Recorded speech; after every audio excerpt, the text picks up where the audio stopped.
जी दोस्तों, भारत को मकबूजा जम्मू और कश्मीर में बुरी तरह नाकामी हो रही है। 5 अगस्त 2019 के बाद तो बड़े बड़े क्लेम किए गए थे कि ये हालात काबू में आ जाएंगे, लेकिन जैसा कि आप जानते हैं कि अभी तक मकबूजा जम्मू और कश्मीर को इवन रियासती दर्जा भी दोबारा नहीं दे सके। कुछ के उसका उसकी खसूसी हैसियत थी उसको रेस्टोर करते। अभी भारत की सुप्रीम कोर्ट में पिटीशन एक दायर की गई है कि इतना डिले क्यों हो रहा है। तो अब 10 अक्टूबर से हेयरिंग शुरू होगी, तो सुप्रीम कोर्ट ने भी काफ़ी वक्त लगा दिया। But in any case it doesn't matter, अगर स्टेटहुड हो भी जाता है तो कौन सा फ़र्क पड़ जाएगा।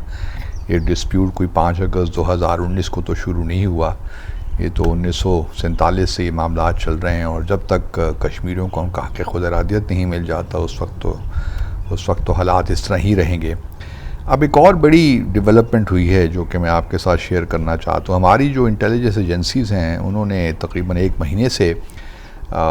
महीना पहले उन्होंने कुछ इन्फॉर्मेशन शेयर की थी मेजर कैपिटल्स के साथ, जिसमें अमेरिका भी शामिल है, P5 कंट्रीज़ भी हैं और भी बाकी कुछ ममालिक हैं। और क्योंकि हमारी इंटेलिजेंस एजेंसीज ने उनको जो उनकी इंटेलिजेंस है, जो चीज़ें शवाहिद मिले हैं, जो एविडेंस मिला है, उसके मुताबिक भारत ने अब कुछ फॉरेन टेररिस्ट जो हैं उनको मकबूजा जम्मू और कश्मीर में लाए हैं।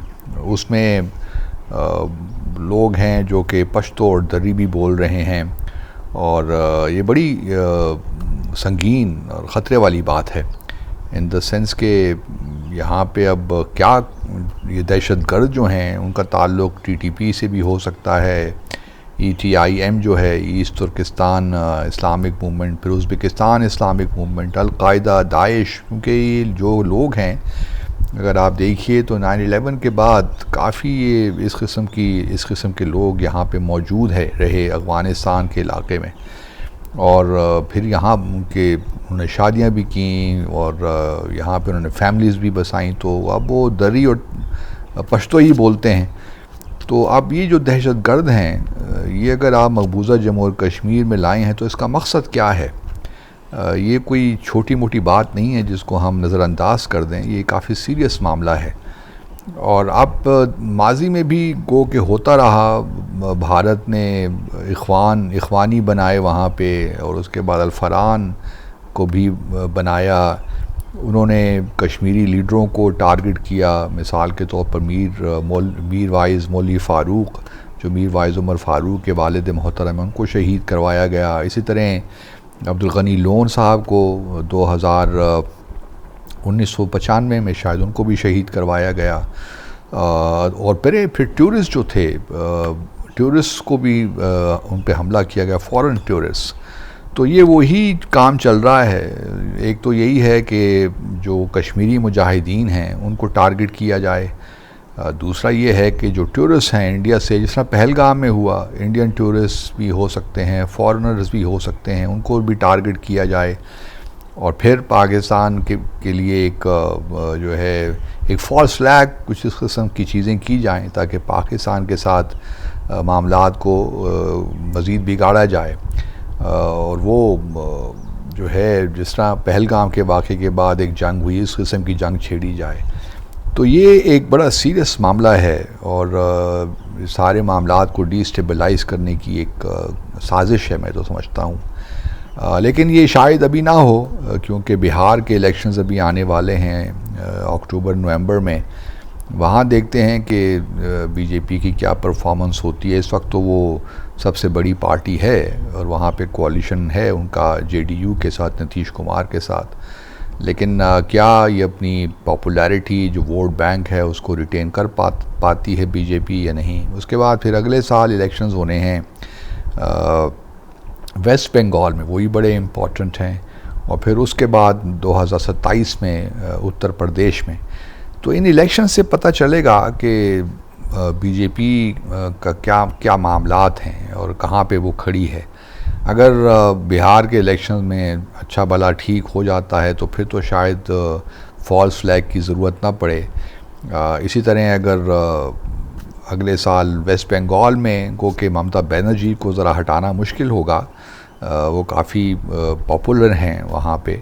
लेकिन बहरहाल बीजेपी की ख्वाहिश तो ये बड़े अरसे से है क्योंकि ममता बनर्जी को किस तरीके से डिसलॉन्च किया जाए। और फिर उसके बाद फिर उत्तर प्रदेश का इंतखाब जो है, इंतखाबात वो बहुत ही अहम हैं बीजेपी के लिए। और ख़ास तौर पे जो स्वामी हैं योगी आदित्यनाथ, तो उनका जो है वो भी एक ग्राफ तो उनका गिर रहा है, लेकिन एनी केस जो है उनकी कोशिश यही होगी कि वहाँ भी रिटेन करें। और फिर 2029 में लोकसभा के इलेक्शंस आने वाले हैं, वो भी मोदी साहब के लिए बड़े इम्पोर्टेंट हैं क्योंकि वो चाहते हैं कि चौथी बार भी प्राइम मिनिस्टर बने। अब जो 2029 के इलेक्शंस हैं उनका दारोमदार अब इस पे है, अंदाज़ा हो जाएगा कि बीजेपी कहाँ खड़ी है इन टर्म्स ऑफ इस पॉपुलैरिटी। तो 2027 में उत्तर प्रदेश का इलेक्शंस अगर हार जाते हैं तो फिर तो मुझे कोई शक नहीं है कि मकबूजा जम्मू और कश्मीर में या भारत में कहीं भी फॉर दैट मैटर इन्हीं लोगों से, ये जो गैर मुल्की दहशतगर्द मकबूजा जम्मू और कश्मीर में है, इन्हीं से एक फॉल्स फ्लैग करवाया जाए और फिर एक और मार्का पाकिस्तान के साथ हो। तो ये, और मुझे इस बात पे खुशी है कि हमारी इंटेलिजेंस एजेंसीज़ ने बड़ा ज़बरदस्त काम किया है और ये इंफॉर्मेशन जो है, सारी डिटेल जो हैं वो दुनिया भर में जो अहम ममालिक हैं उनके साथ शेयर की हुई हैं, ताकि भारत को ये मौका ना मिले बाद में कि देखिए क्या हो गया। हमें तो पहले से ही मालूम है फ्रैंकली स्पीकिंग कि भारत क्या करने जा रहा है, और ये भारत का वतीरा रहा है। माजी में भी यही कुछ होता रहा है। फिर जम्मू और कश्मीर में जो स्ट्रगल हो रही है उसको भी बदनाम करने की एक साजिश है और उसको बार बार दहशतगर्दी, और अब आपने टीटीपी और इन जैसी ऑर्गेनाइजेशंस को अगर आप इस्तेमाल करेंगे तो फिर तो बस क्या कहा जा सकता है कि दहशत गर्दों को आप इस्तेमाल कर रहे हैं अपने जो आपके मज़मूम अज़ाइम हैं फॉरेन पॉलिसी के मैदान में। तो फिर आपकी जो अपनी डोमेस्टिक पॉलिटिक्स है उसमें भी आप उसको इस्तेमाल कर रहे हैं, और फिर अपनी डोमेस्टिक पॉलिटिक्स के लिए आप पाकिस्तान और भारत के दरमियान जो मामलात हैं उसको मज़ीद ख़राब करना चाहते हैं। तो इस पूरे ख़ित्ते को आपने एक उसके अमन को तबाह बर्बाद कर दिया है। लेकिन क्या किया जाए, अब भारत यही है, बीजेपी यही है, इन्हीं से हमें डील करना है। आरएसएस की भी अब उनको भी बने हुए 100 साल हो रहे हैं, तो इस साल भारत में आरएसएस को भी, जो कि टेररिस्ट ऑर्गेनाइजेशन है, उसका मिलिटेंट विंग अगर आप देखिए बजरंग दल, तो किसी को शुबा नहीं होना चाहिए। और फिर आरएसएस 3 बार इसको बैन भी किया जा चुका है इंडिया के अंदर ही, और इंडिया के अंदर लोग बातें करते हैं कि आरएसएस किस किस्म की ऑर्गेनाइजेशन है। तो मामलात भारत गंभीर हैं, लेकिन ये जो अब डिप्लॉयमेंट जो इस वक्त फॉरेन टेररिस्ट गैर मुल्की जो दहशत गर्दों को उनको हायर किया है मर्सनरीज जो हैं भारत ने, ये काफ़ी तशवीशनाक बात है।